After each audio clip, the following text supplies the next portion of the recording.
Before we start, just a quick reminder to hit that subscribe button. Only 2% are subscribed at 1,000 subscribers. I'll be posting a special video.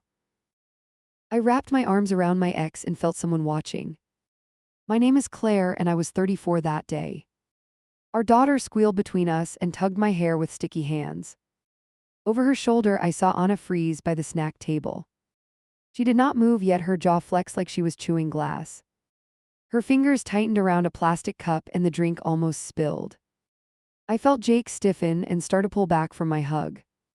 I held on a moment longer because I already knew what followed. Anna set the cup down and walked toward us with careful steps. Parents nearby went quiet and started adjusting plates that did not matter. Our daughter felt the shift and pressed closer against my chest without speaking. By the time Anna stopped beside us, my heartbeat sounded embarrassingly loud. "Do you two really need to hang on each other like that?" she asked. Her eyes stayed on me while her hand closed around Jake's wrist. He tried to joke it off and his voice came out thin. I smiled for my kid and tasted the kind of panic you hide. "It was just a hug," I answered and kept my tone even. I shifted our daughter to my other hip and met Anna's stare. The room did not feel warm anymore, and I noticed every listening parent. I knew if I backed down here she would never stop pushing. Anna crouched beside my daughter and turned her away from my chest. "Come on, sweetie, we need pictures with mom and dad over here," she said. She tugged gently but firmly toward the banner she had ordered for today. I heard that word "we" and it sliced a line between us. Our daughter glanced back at me as if waiting for some signal. If I followed, then Anna got to frame us like one big team. If I stayed put, then I looked petty in front of everyone. These were the tiny, stupid choices that ended up changing entire years. I forced my feet to move and walked with them to the banner. Anna positioned Jake on one side and our daughter in between us. She stepped in tight on his other side and angled herself toward the camera. I realized she had built the perfect picture where I stood slightly outside. The first shot flashed and our daughter yelled that she wanted just parents. Anna laughed quickly and asked which parents in a tone that sounded light. Jake's shoulders lifted in a small flinch that almost no one saw.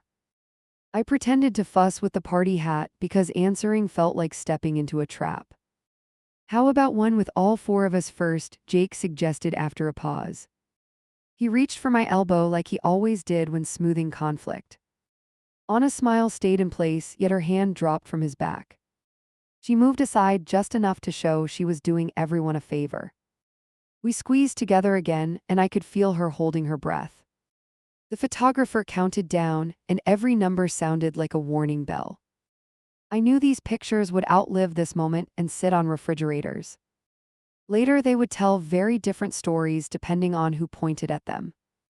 After the photos, Anna clapped her hands and announced cake time loudly. She directed the kids into a loose line and corrected anyone who strayed. I started toward the kitchen to help cut, and she stepped in front.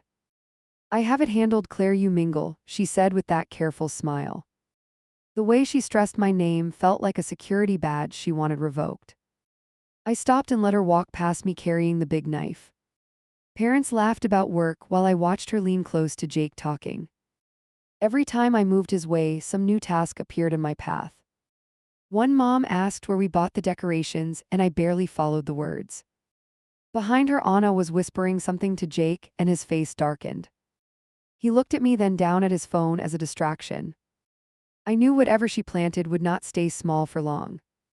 When we gathered around the cake, Anna handed me the lighter without looking. "You do it," she murmured, "since she is staying with you tonight." The reminder felt sharp because it turned my time into a weapon. I lit each candle slowly and thought about how easily she counted nights. Our daughter stood in front of the cake and grabbed both our hands. Her fingers wrapped Jake's on one side and mine on the other. I felt Anna hovering just outside the circle like a storm cloud. That was when the jealousy stopped being subtle and started feeling dangerous. While everyone sang, Anna pulled out her phone and filmed from the side. When our daughter leaned against my shoulder, Anna called her name twice. On the second try, her voice rose just enough to cut through. My kid turned and the camera caught her pulling away from me. Later, I would watch that clip again and again, trying to pinpoint the shift. In the moment, I only knew something precious was being edited. Not just the video, but the story of who counted as family. I blew out one stray candle and wished this was the worst of it. My phone rattled across the counter while I packed her lunch. New message B. Anna. New number. Anna. My thumb hovered longer than I want to admit right now. I opened it and saw a fresh group thread with 3 bubbles. Her number, mine, his. Title at the top already renamed to something about parenting rules. First line from her greeted us like a memo instead of a hello. She started with how yesterday created confusion and emotional discomfort for everyone. Next line mentioned physical contact in front of children during family events. Then came a neat bullet list typed out as short sentences. Reading it felt like signing paperwork I never agreed to request. First rule banned hugs between ex-partners unless the child initiated them. Second one required all calls to be replaced with messages in this chat. Third one asked for no private nicknames or inside jokes around the kids. There was one about avoiding intimate body language that almost made me laugh out loud. A new bubble popped up before I even finished the paragraph. His name appeared with a tiny apology about how things got weird.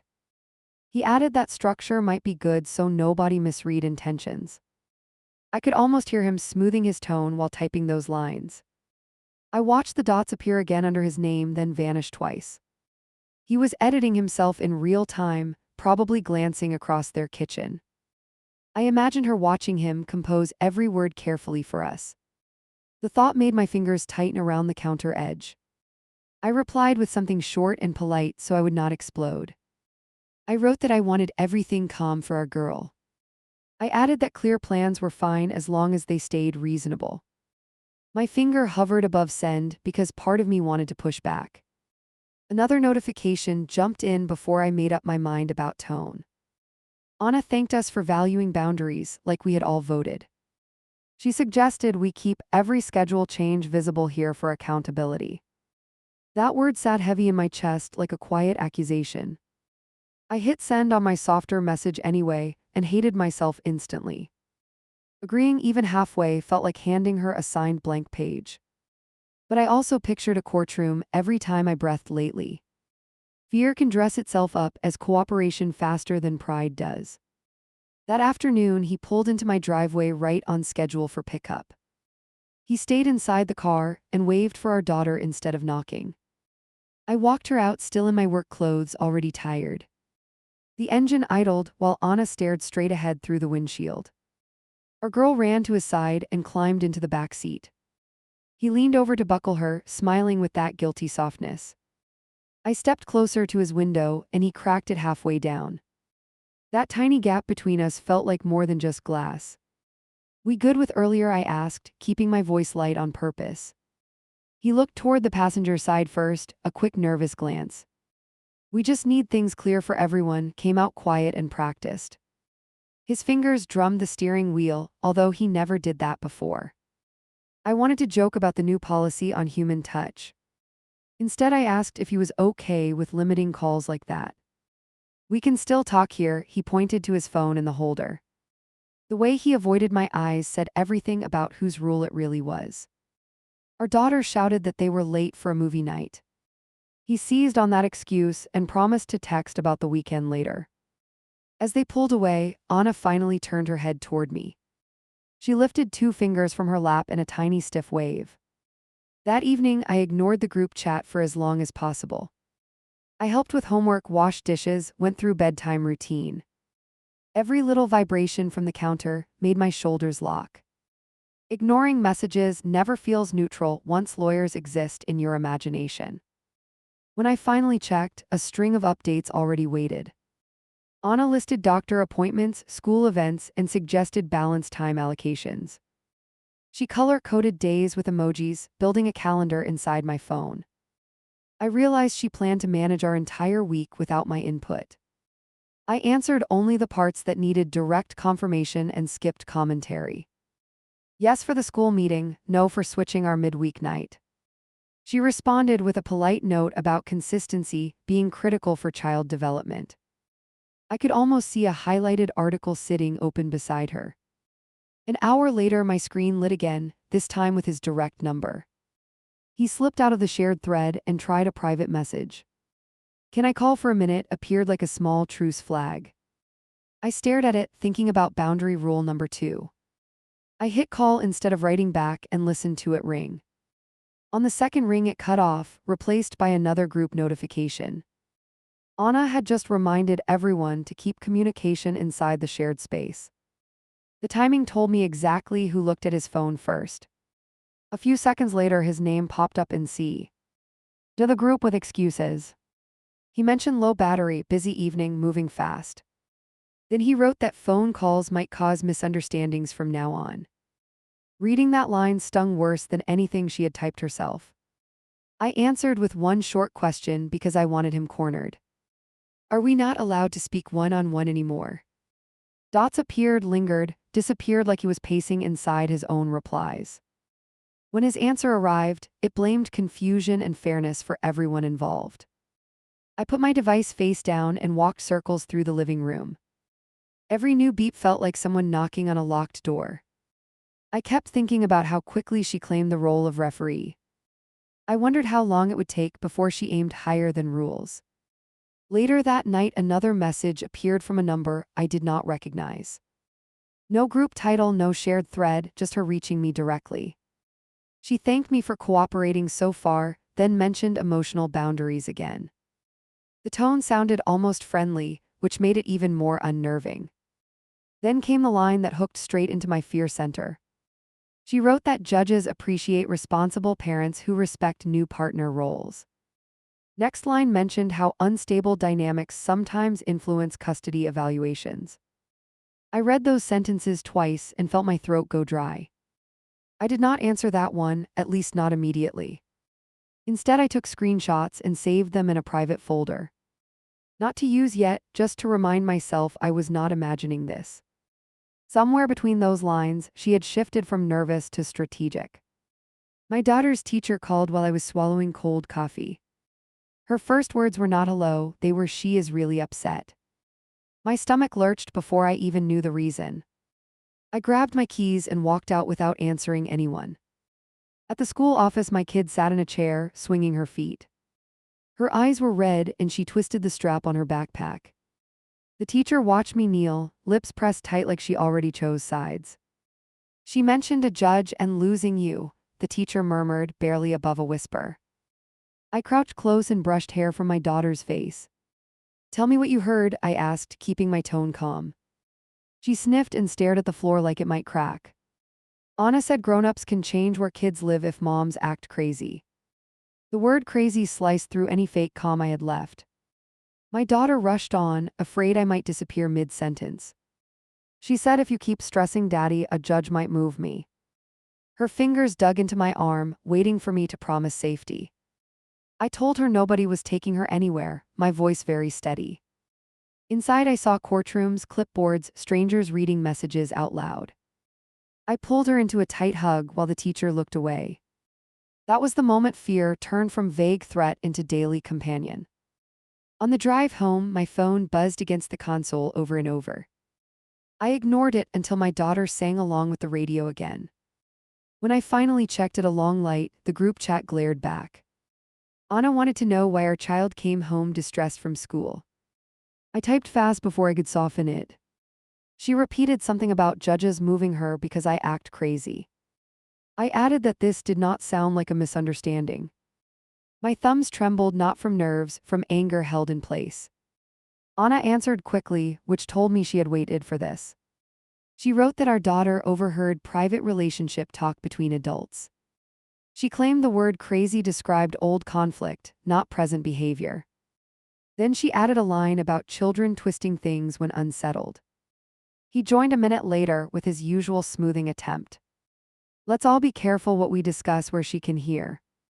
He tossed responsibility into the middle and stepped back from it. I stared at the screen and felt that same familiar distance widen. I pushed harder than usual because this could not slide. "Did you or did you not mention changing custody to her?" Dots bounced under Anna's name, paused, then started again. Finally, she wrote that she discussed legal options in general terms. She added that she was only trying to protect everyone from chaos. She hinted that my emotional reactions made planning difficult for their household. The words emotional reactions glowed at me like they already belonged in paperwork. I realized she no longer hid the direction she wanted this to go. I asked for a call with both of them, no kids nearby. Long pause, long enough for me to picture their kitchen conversation. Then he replied that we could talk later that evening. He suggested a three-way call so everything stayed transparent. When the phone rang that night, his voice came through first. "Let's keep this calm," he started, sounding exhausted already. Anna joined a second later with a bright practice tone. "Of course I am all for calm, that is the whole point. IW. And straight in because circling would only help her. You told my child a judge could move her if I misbehave." Silence stretched, then a soft sigh filled the line. "I said consequences exist when adults cannot separate drama from parenting." She framed it like a public service announcement, not a threat. She talked about structure, consistency, emotional safety, all the buzzwords. Every phrase landed carefully, like she practiced in front of a mirror. I could feel him shrinking between us, hoping we would tire out. "She is 8, not a law student," I snapped, patience gone. "You made her believe she might lose her home with me." He finally spoke, voice tight, asking Anna if she really said that. Her reply came slower this time, like she weighed each syllable. "I may have mentioned that judges help when parents cannot let go." There it was, the real accusation hidden under professional language. She painted me as someone clinging, unstable, dangerous for their new peace. I heard the shape of future filings in every phrase she chose. I told them both I would document every conversation from now on. I reminded them the school had already noted what our daughter said. Anna responded that keeping logs sounded paranoid and unhelpful. The word paranoid hit harder than crazy because it aimed at credibility. After the call ended, my screen lit again almost immediately. A short message from him appeared in our separate thread. "I am trying, please do not make this worse," the preview showed. Before I could open it, the text vanished completely from the chat. A new note appeared inside the shared space instead. He wrote that he appreciated Anna's commitment to stability for everyone. He added a line about all of us needing to look forward. The quick correction told me exactly who stood over his shoulder. 2 days later, I saw Anna at pickup near the school gate. She bent down to hug my daughter first while I walked up. "Lucky you," she smiled, loud enough for nearby parents to hear. "Two loving homes, as long as everyone behaves for the judge." My daughter stiffened and glanced at me, searching my face.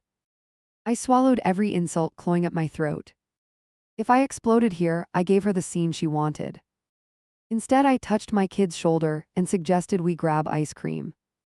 Anna straightened and adjusted her bag like she wore a badge. "You know I am only focused on what is best for them." Them, not her, not mine, a neat shift in ownership. I stared at her and realized she believed her own story. That night, I sat at my kitchen table with my laptop open. I created a document and typed the date from the school call. Under it, I described exactly what my daughter repeated about losing me. Then I added Anna's comments, word for word, from each message and call.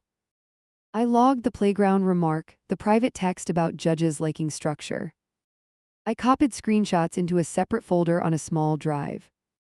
It felt obsessive and cold, the opposite of how I wanted to live. Still, I knew one day I might need evidence more than pride. The school number flashed on my screen while I was in a meeting. I stepped into the hallway and answered before the second ring. "Nobody is here yet to collect your daughter." My chest went hollow so fast I had to lean on the wall. I checked the time and saw we were 20 minutes past dismissal. It was Jake's day to pick her up, not mine. "I am on my way," I told the office worker already walking. By the time I hit the parking lot, my hands shook on the wheel. On the drive over, my messages filled with alerts I would not open. 1 from the family chat, 3 from his number, 2 from the school. Every red icon felt like a warning light I had ignored too long. I hit every yellow light like they were judging my entire life. She was waiting on a bench when I rushed inside the entrance. Her backpack rested beside her feet and her shoulders were bunched up. When she saw me, her mouth trembled once before she held it straight. "Am I living with you now?" came out before hello. I knelt in front of her and took both of her hands. "You are staying with me tonight because someone mixed things up." I looked over at the administrator, who watched us with narrowed eyes. A note went into a folder. I could feel it. My phone buzzed again on the desk as I signed her out. A message from Jake finally loaded while I scribbled my name. "Running late, work emergency, almost there, please keep her inside." Too late. It also not the point anymore. We stepped out just as his car turned into the lot. He pulled in crooked and stopped hard, tires jerking. Anna sat in the passenger seat, already unbuckled, already bristling. She got out before the engine cut and walked straight toward us. "I told you we were coming," she said, arms spread like I overreacted. Children trailed past us toward buses, slowing to listen without shame. I shifted my daughter behind me, not subtle, not polite. The whole scene felt like a rehearsal for something worse. "You did not get here on time," I answered, keeping my voice clipped. "The office called me, not you too." Anne flicked her gaze to the building like it had betrayed her. "We had a schedule. You do not just take her because you feel like it." Her tone on that last part scraped against my ear. Feel like it? As if I grabbed random kids for fun. My daughter grabbed my sleeve with both hands and stayed glued there. "I am not leaving her sitting in a front office again," I told them. "If you cannot meet pickup, you give me notice early." Behind Anna, Jake rubbed the back of his neck and stared at the ground. He had upgraded from flinching to disappearing. Anna's eyes sharpened when she caught the administrator watching through the glass. "Some parents overstep agreements and create confusion for children," she announced. Not to me, to the whole area. That line was for anyone who would repeat it later. I dropped my voice and stepped closer so kids could not hear. "Do not imply I did anything wrong by collecting my own daughter." She smiled without warmth, that tight social smile she used like a shield. "You are not the only parent whose choices matter anymore." Then she went there. People take note when one parent undermines another repeatedly. She nodded toward the office like it was a witness. "The person in the robe looks at patterns, you know." She never used the word, but we both heard it. My daughter looked up at me, growing new fears by the minute. I could not argue in front of her again, not like that. I told Jake I would keep her tonight and talk later. He finally lifted his head, eyes darting between us. "Can we figure this out without more drama?" he asked. His shoulders drooped in that old tired way that stabbed me. He wanted us to fix everything while he watched from the middle. "Then show up when it is your turn," I answered. I turned away before I said something I would need to defend. Behind me, I heard Anna mutter about control and boundaries and manipulation. I let the words hit my back instead of my mouth. At home, my daughter asked again if she was moving in permanently. I tucked her hair behind her ear and told her no changes yet. I could taste the lie in that little word. Yet, I hated that my own brain added it. After she fell asleep, I opened my laptop and added another entry. "Missed pickup. Late arrival. Public comments about overstepping. Implied warnings about the bench in the courtroom." My notes were starting to look like a stranger's case file. Times, locations, direct quotes, which adults were present. I hated every line and kept typing anyway. Fear had become its own kind of discipline.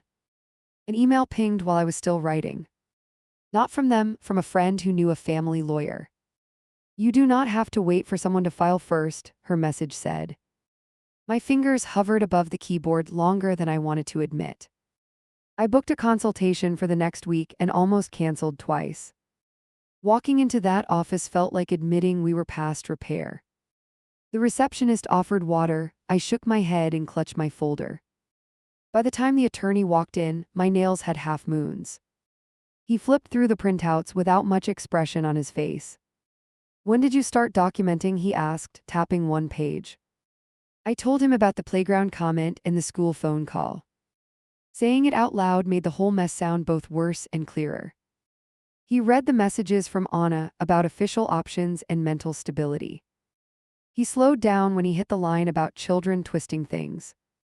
This is careful wording, he noted, like we were studying homework. She is building a record where you look reactive and she looks measured. The harsh part was he was right about the reactive piece. On screen, I looked like someone constantly defending, clarifying, pushing back.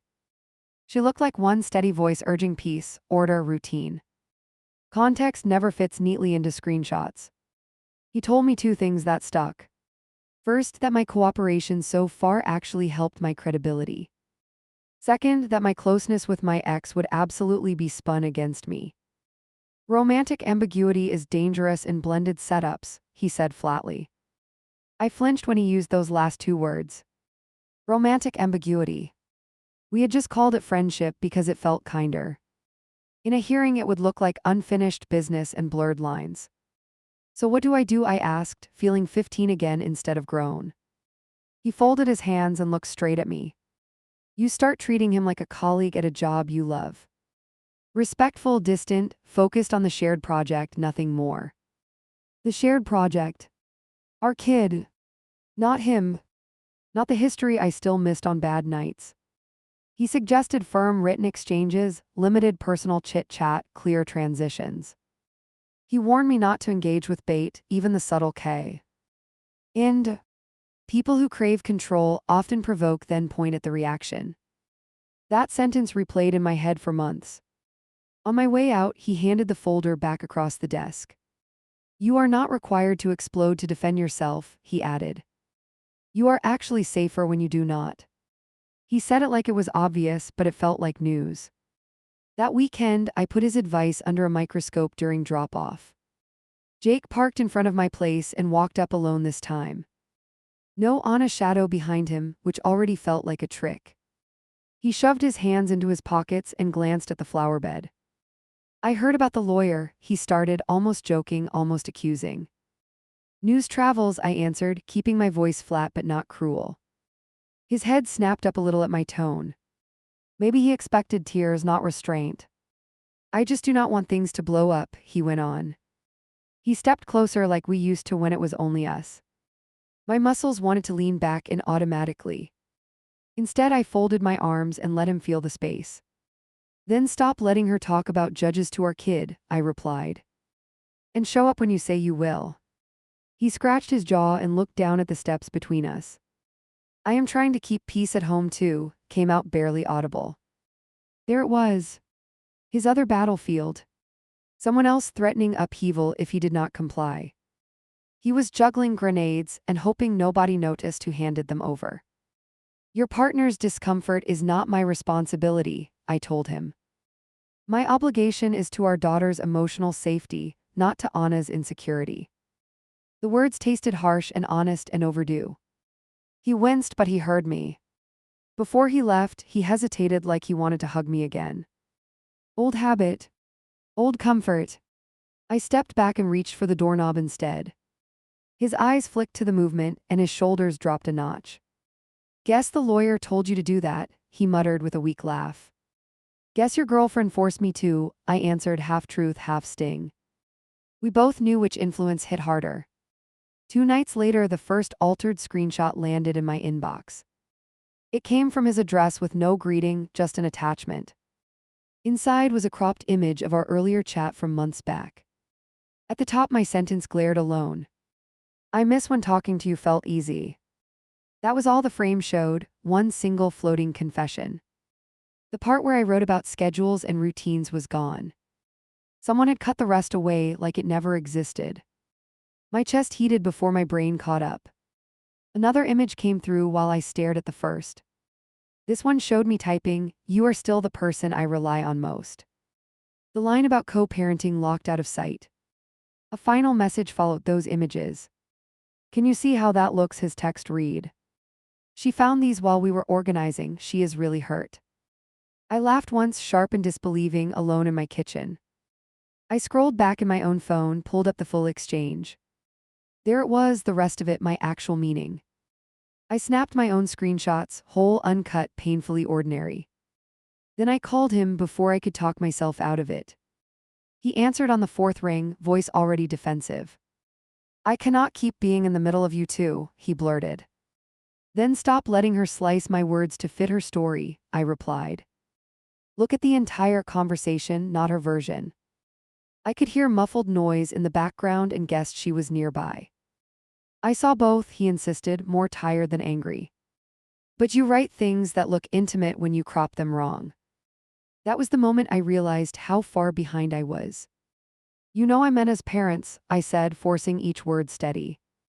You know that because you were there for all of it. He exhaled into the receiver, a long dragged-out sound. She believes you want me back, he finally admitted.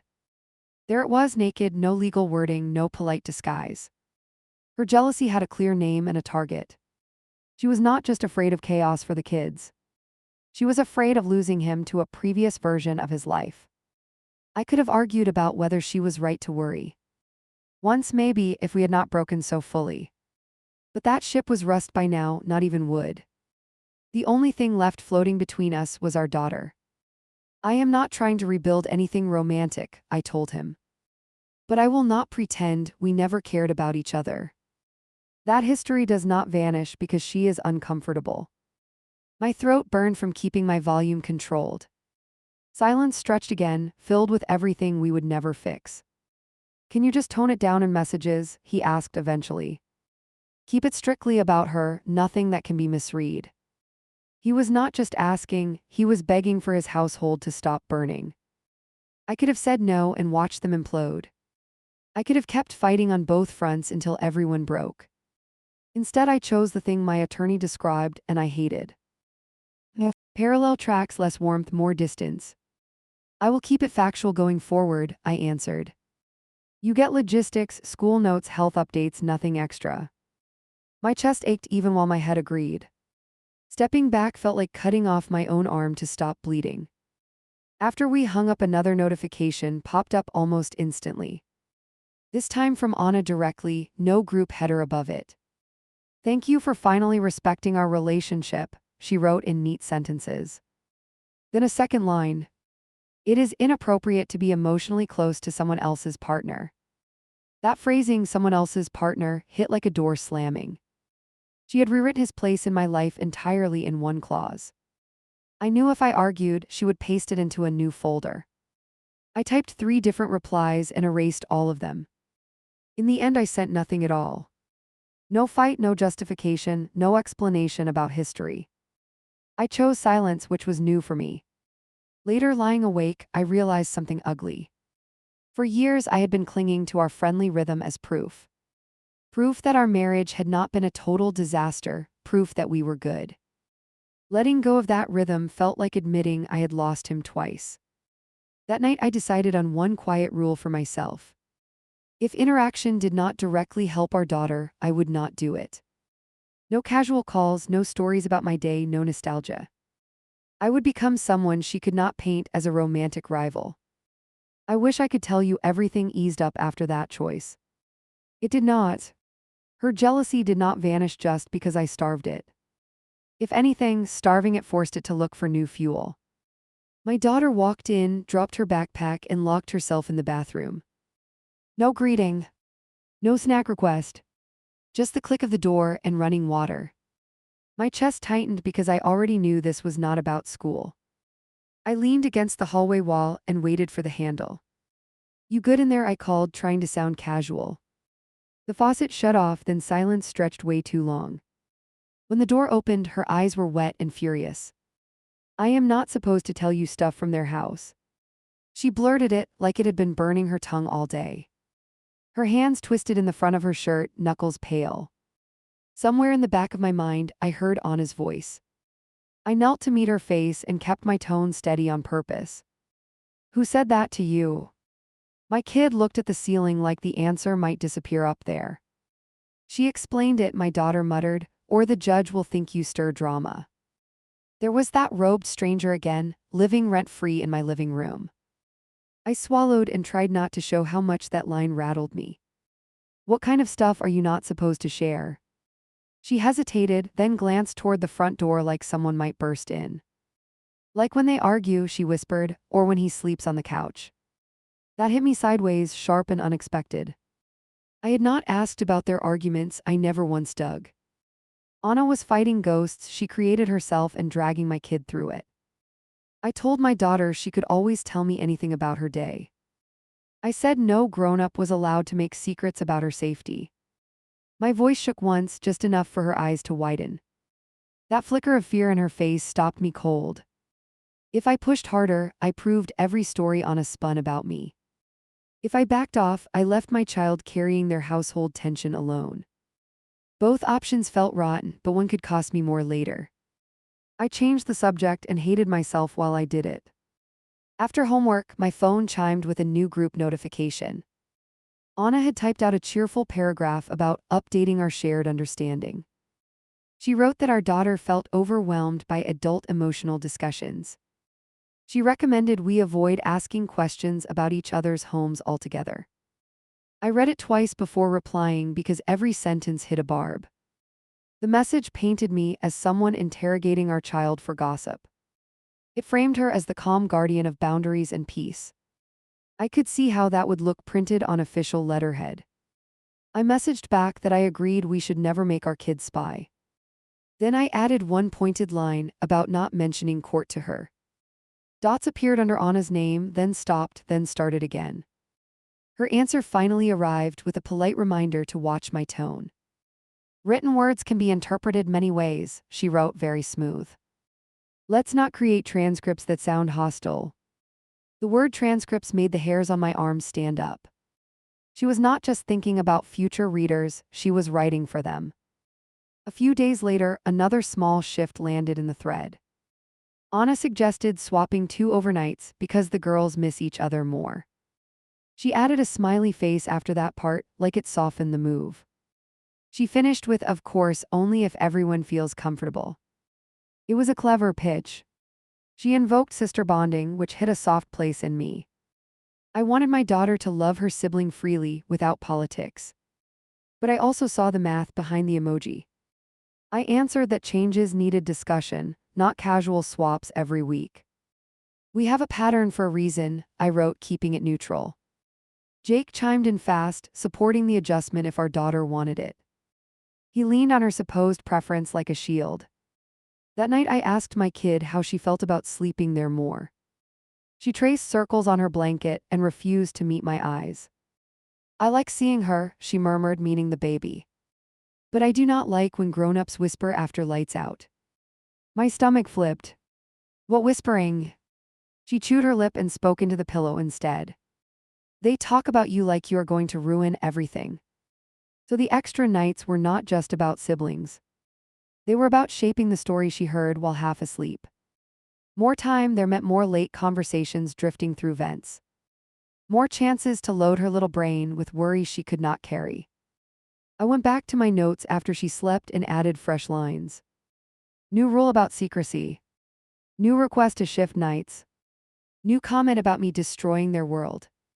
Every detail felt like another puzzle piece sliding into place. The next escalation came through the school, not my phone. I arrived for a scheduled conference and spotted an unfamiliar woman waiting. Our daughter's teacher stepped out of the classroom and waved us both in. Great, everyone is here, she smiled way too brightly. I walked in and saw Anna already seated across from the small table. Her posture belonged at a job interview, not a basic check-in. She greeted me with a crisp nod and turned toward the teacher. I am glad we can all collaborate today, she announced. Nobody had warned me this became a joint meeting. I looked at the teacher, who suddenly studied her notes like they were sacred. She reached out to me about some concerns, the teacher explained, avoiding my gaze. My throat went dry, although I had done nothing new since last week. Anna opened a folder and slid a printed page across the table. I wrote down some patterns we have noticed, she said, voice calm. The document listed bullet points in tidy language about emotional inconsistency. It talked about our daughter returning from my home heightened and clingy. There were lines about bedtime troubles after visits with me. Comments about stomach aches before transition days. A mention of inappropriate adult topics overheard around her. That one nearly made me choke. I forced myself to breathe slowly so I would not hand her ammunition. When exactly did you observe these things? I asked, fingers interlaced tight. The teacher cleared her throat and added her own piece. She sometimes arrives tired on Mondays, she said, and mentions late nights. I made myself count to 3 before responding, just like my lawyer suggested. Our Sundays involve early dinners and reading, I said, very controlled. She has nightmares sometimes, that is not new. I did not add that those nightmares usually involved losing one parent. Anna leaned forward with an expression that screamed concern for the world. She told us she worries constantly about you being taken away, she murmured. That level of anxiety must come from somewhere. She let that hang like we all knew which house produced fear. I locked eyes wide. Her and refused to look away. She is afraid because someone keeps bringing authorities into everyday conversation. I did not raise my voice, but the teacher flinched anyway. Anna's lips tightened for half a second before she smoothed them. I only explained reality in age-appropriate terms, she insisted, palms up. Children sense tension even when we avoid naming it. Then she turned back to the teacher, reclaiming the audience. I just want us all aligned on tools to keep her regulated. Hearing her use therapy language like armor made my jaw ache. She spoke fluent compassion while sharpening me into the problem.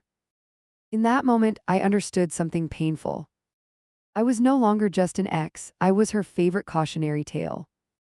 The teacher suggested a short standing meeting with the school counselor. Maybe she needs a neutral adult to process transitions, the teacher offered. I agreed because refusing would look defensive. Anna agreed because she wanted another professional looped into our mess. After we left the room, I caught up with the teacher in the hallway. Did she contact you first about those concerns? I asked quietly. The teacher hesitated, then nodded once, tiny and guilty. She emailed a few times, she admitted. She sounded really worried. There it was again. That careful, constant drip of worry in other people's ears. If you hear one person is anxious long enough, you start believing something's wrong. It was a slow campaign, and I had arrived late to the battlefield. Outside, Anna waited near the curb, phone in hand, expression triumphant. I think that went well, she commented, not looking at me. The more professional support we have, the better for everyone. I knew exactly which everyone she cared about most. I moved closer so passing parents would not catch each word. If you have a problem with my parenting, talk to me directly. Her eyes flashed just for a second before she pasted on sincerity. I am protecting her from adult conflict, not fueling it. My laugh came out short and harsh before I could stop it. By telling teachers and counselors I destabilize her. She shrugged like that was a silly exaggeration. I described behaviors, not character, she replied, very smooth. Then she dropped the next hint, casual as flipping a switch. If things do not improve, we may need to reconsider the weekly split. My stomach clenched around that phrase, weekly split. You could almost hear filing cabinets opening behind it. Later that evening, the group chat proved my fear right. Jake posted a long message about being open to schedule adjustments. He mentioned guidance from outside professionals about reducing transitions. He suggested extending blocks with each parent to make life simpler. Simpler. In text, that word hides a lot of cuts. Less handoffs, fewer pickups, more time in one house. If you follow the math, it never ends perfectly even. I asked what arrangement they were proposing, since we loved clarity so much. He answered that our daughter might benefit from longer stretches at their place. Anna added that sisters thrive when they share routines and morning rituals. The pitch sounded like a commercial, all smiles, no fine print. I replied that any major shift needed formal review, not emoji-based votes. I pointed out she was thriving academically, despite all the adult chaos. I reminded them more nights there meant fewer with me, obviously. The chat went quiet long enough for my heart to pound in my throat. Then came the line I had felt creeping toward us for months. Anna wrote, "We are considering asking for a modified arrangement legally." She pretended it was a casual aside, not a declaration. My hands went cold even as my mind sharpened. I did not respond right away. Instead, I opened the folder on my laptop and scrolled through entries. Calls. Comments. Missed pickups. School meeting notes. That document no longer looked obsessive. It looked necessary. My phone buzzed again, this time with a direct message from Jake. She is serious about filing, his text read. I cannot stop her if she feels like this. That one line told me he had already surrendered the steering wheel. I called him because I needed to hear his actual voice. When he answered, I could hear a television in the background. Is this really what you want? I asked, skipping any greeting. There was a pause, then the volume dropped on his end. I want comms, he muttered. I am tired of feeling like a referee. I sank into a chair and stared at the floor. You are not a referee if you pick a side, I said. You are a participant who pretends he is neutral. He inhaled sharply like the words stung. I just see her panic when you and I talk easily. There is no easing anymore, I cut in, you already know that. I heard a door close quietly somewhere in his house. I do not think you are a bad mom, he added quickly. But from the outside, the overlap between us looks messy. There it was again, that theme he could not drop. Our old closeness turned into evidence in her head. You realize she will not stop at extra nights, I warned. Once papers are involved, she pushes for as much as she can. He fell silent for so long I thought the call dropped. When he spoke again, the fight had drained out. Can you at least come to the counselor session? He asked. If they see us cooperate, maybe she calms down. I almost laughed at his hope. He still thought this was about reassurance, not control. I agreed to attend, but not for Anna. I wanted the counselor to see my face, hear my tone, feel my restraint.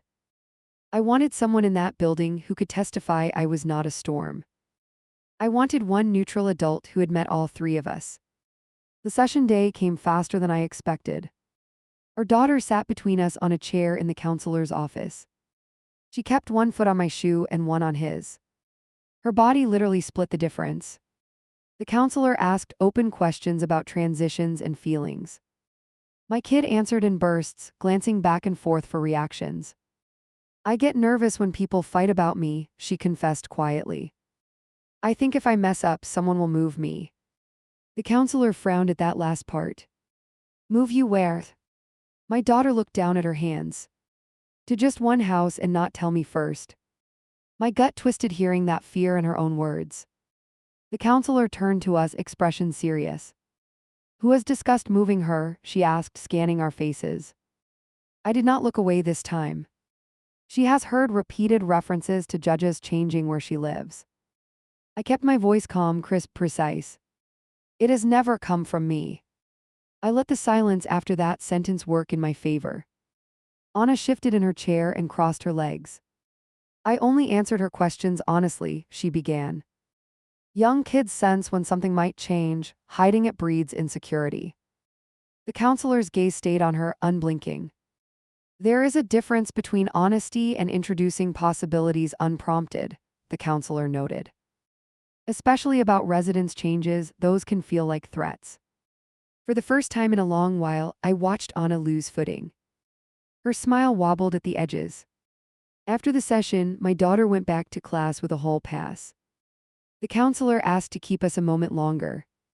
She laid out a few recommendations for all three of us. No legal talk in front of our child. No hinting about choosing one home. No recruiting her as a messenger about household issues. We both nodded, though I knew who needed that rule most. Still, it mattered that someone else said it out loud. In the hallway outside, Anna caught my arm lightly. Do not pretend that went badly for me, she murmured. There is now a professional monitoring this, which helps my case. The confidence in her tone almost knocked me backward. You heard what she said about threats, I answered, stepping out of reach. You keep framing your anxiety as my instability. Her eyes flashed, but her mouth curved into something close to pity. Men do not stay friends with their exes like that by accident. There it was, the heart of it, simple and bitter. She did not trust him, so she needed me turned into the villain. If I became dangerous, then her fear made sense. If I stayed reasonable, her fear looked like jealousy. So this is about him, not our kid, I said softly. She tilted her head like I was naive. Everything is about protecting my family, she replied, emphasis on my. She walked away before I could respond, heels hitting the floor like punctuation. That night, I opened my laptop again before my courage slipped. I wrote my lawyer a new message detailing the school meeting and counseling session. I attached fresh notes, including Anna's hint about filing.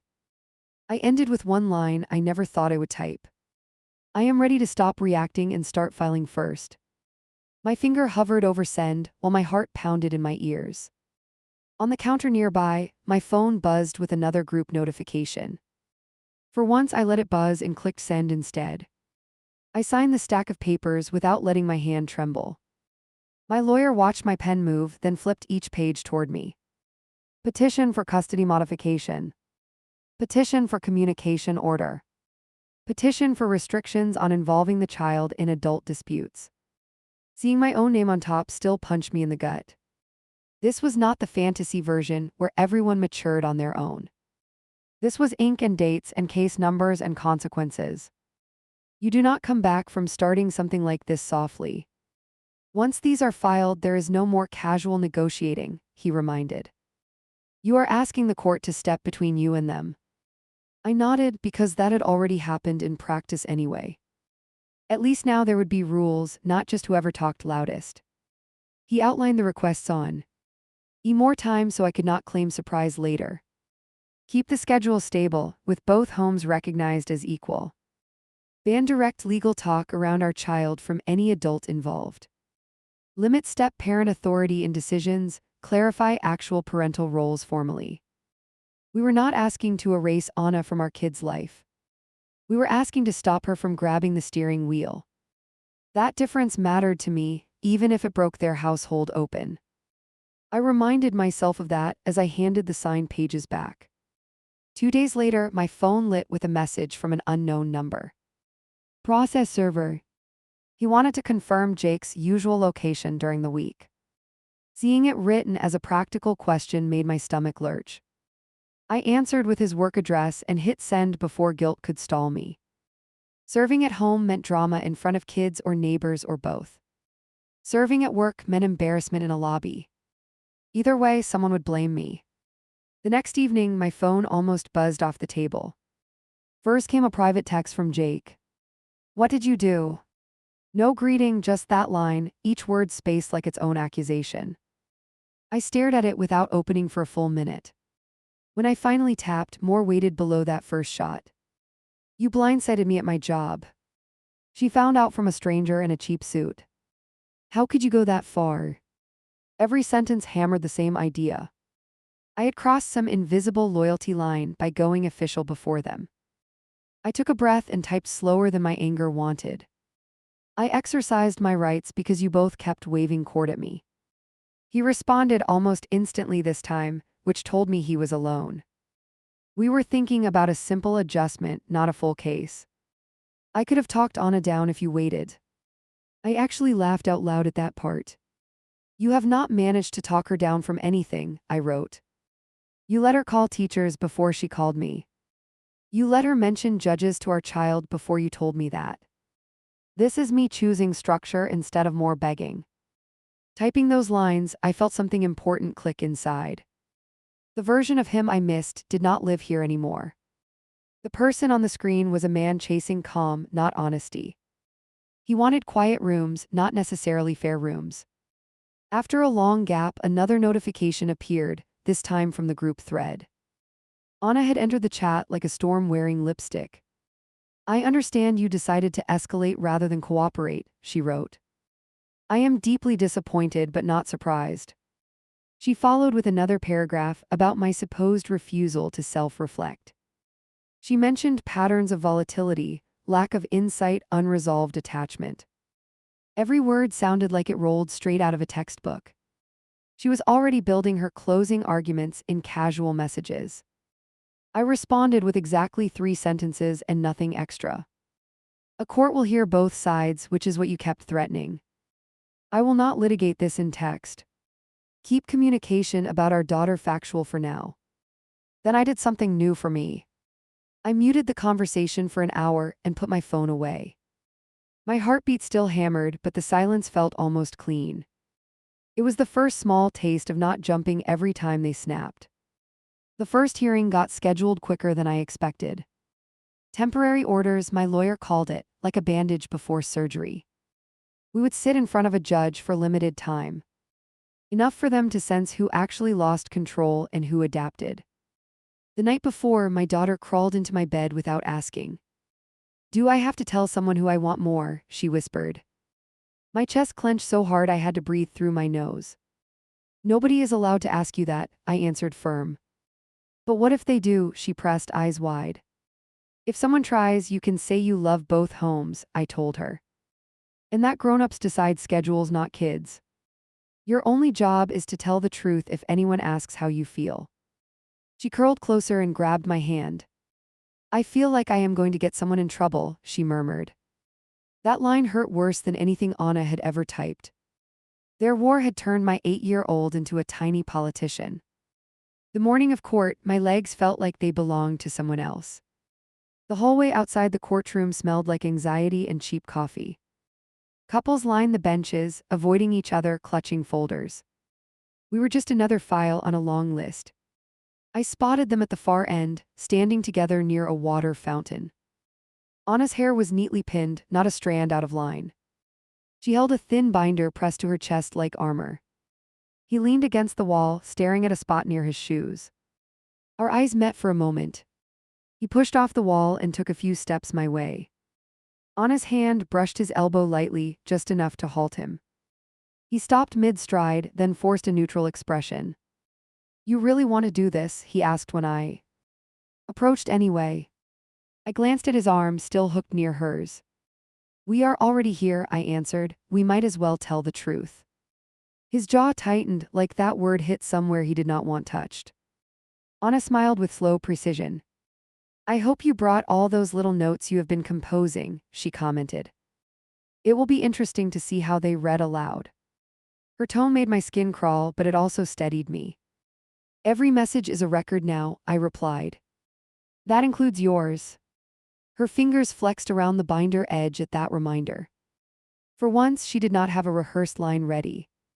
Inside the courtroom, everything moved faster than every movie scene I had imagined. The judge glanced at paperwork, asked short questions, kept things clipped. My lawyer presented our requests without drama, voice steady and practical. No adjectives, no stories, just dates and direct quotes. He highlighted the repeated mentions of judges around our child.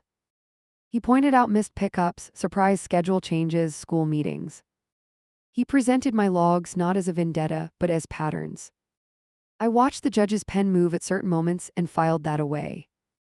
When it was their turn, their attorney leaned on themes I expected. High conflict co-parenting. Difficulty letting go of prior romantic closeness. Need for clarity to support the new marital unit. For a second, heat crawled up my neck at that phrase. Prior romantic closeness. They turned the fact that we got along into a charge. It would have worked better if my messages still sounded like love letters. But lately, my side of the thread read like a calendar. Doctor visits. Homework links. Pickup times. Nothing they could spin into longing without cutting pieces out. Their attorney tried anyway. He referenced those old cropped screenshots, implying emotional overtones. My lawyer calmly submitted the full conversation log for context. The judge looked from one printout to the other with visible irritation. "Partial copies are not helpful," the judge stated, voice cool. "If you want me to consider messages, I need the entire exchange." The attorney cleared his throat and shuffled papers. Anna's shoulders stiffened like someone had tugged a string. Then came the part I had both dreaded and counted on. The judge asked about the child's expressed fears. Specifically, fears of being relocated if one parent misbehaved.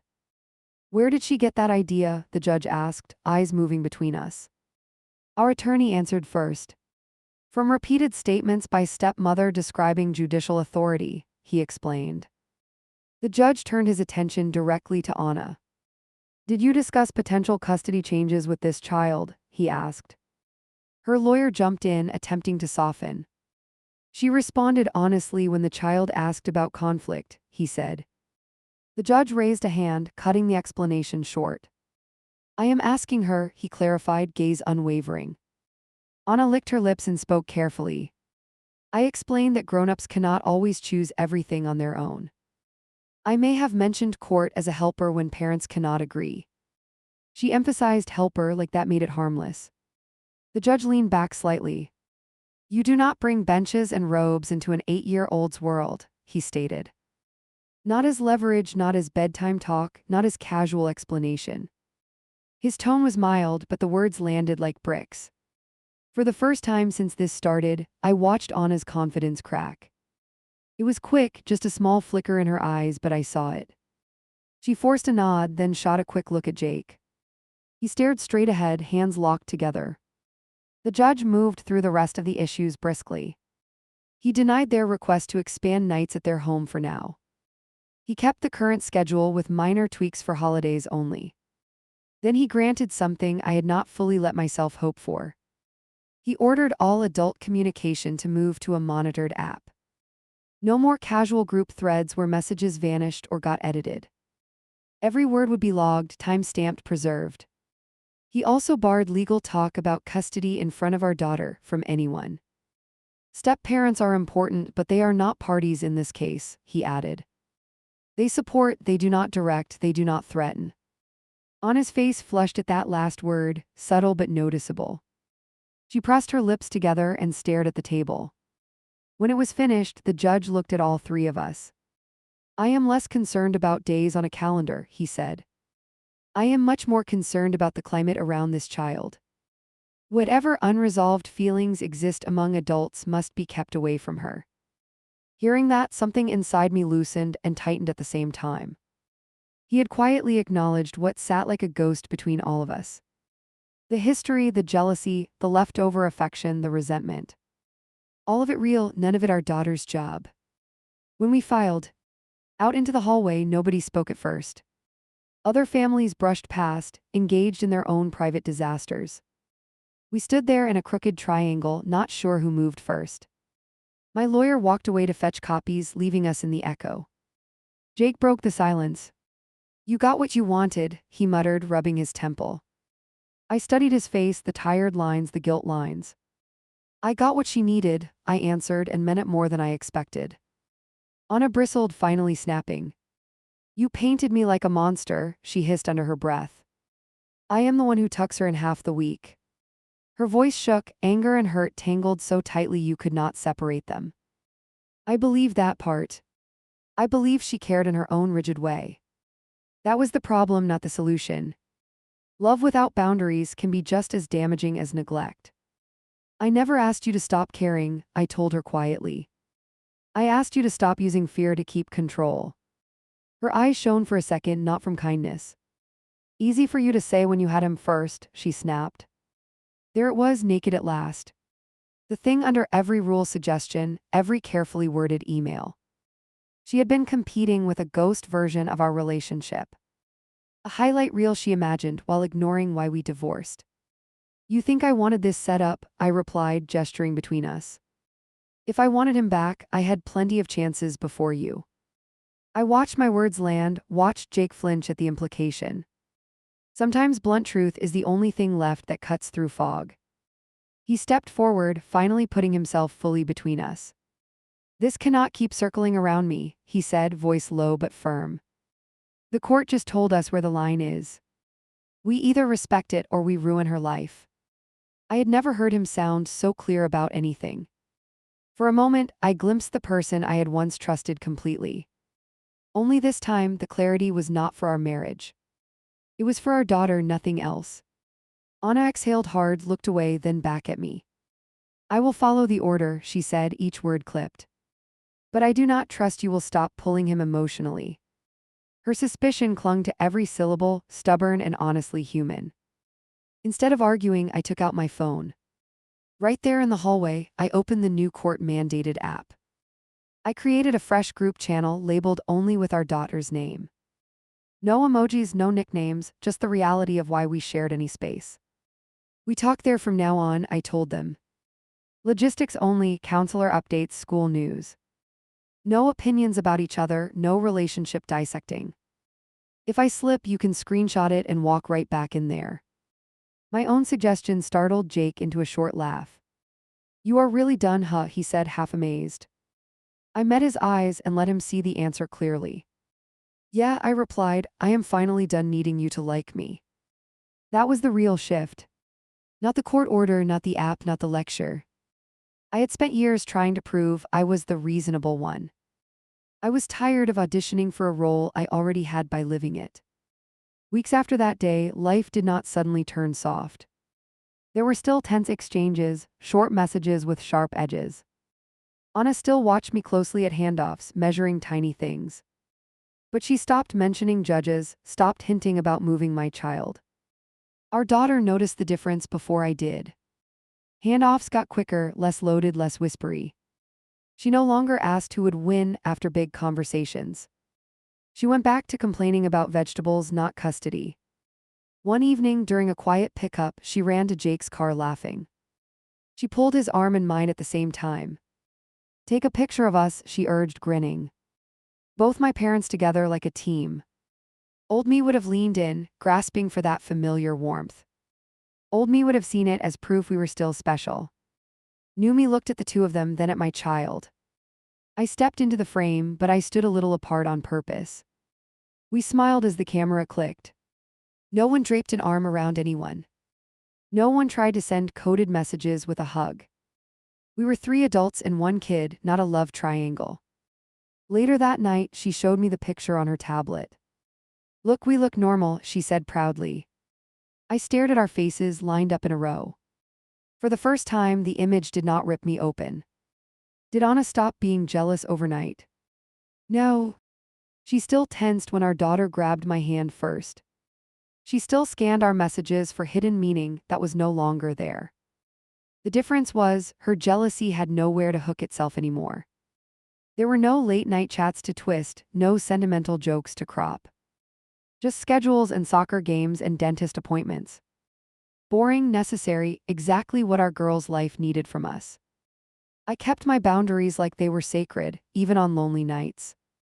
I did not text him about memories or ask about his day. I let their relationship rise or fall without my input. It was not my job to rescue him from the life he chose. Over time, something unexpected happened inside me.